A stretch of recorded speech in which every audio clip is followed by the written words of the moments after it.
তীব্র আলো আমাদের চোখের জন্য কতটা ক্ষতিকর সেটা আমরা সকলেই অবগত রয়েছি। তো আমরা সচরাচর যে অ্যাপ্লিকেশনগুলো ব্যবহার করি সেগুলো যদি ডার্ক মোড করে ব্যবহার করি তাহলে আমাদের চোখ কিছুটা হলেও স্বস্তি পাবে। তো আমি এই ভিডিওতে দেখিয়ে দিব হোয়াটসঅ্যাপকে কিভাবে আপনি ডার্ক মোডে রূপান্তরিত করে ব্যবহার করবেন।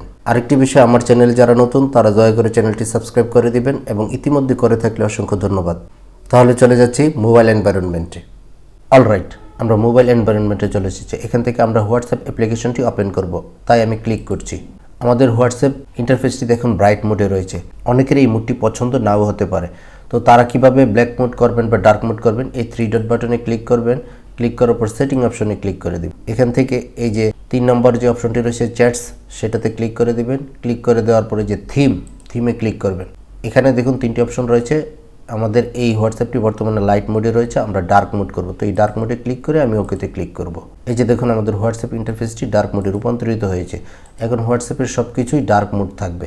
আপনি যদি আবার এটিকে ব্রাইট মোড করতে চান তো একই প্রসেস, এই 3 ডটে ক্লিক করবেন, সেটিংয়ে ক্লিক করে দিবেন, চ্যাটসে আবার ক্লিক করবেন, থিমে ক্লিক করে আপনার লাইট মোড করে দিবেন এবং ওকে করে দিবেন। আপনার হোয়াটসঅ্যাপটি আবার লাইট মোড হয়ে গেছে। এভাবে আপনি আপনার অভিরুচি অনুযায়ী লাইট মোড বা ব্রাইট মোড করে নিতে পারেন, সেটা সম্পূর্ণ আপনার উপরেই ডিপেন্ড করছে।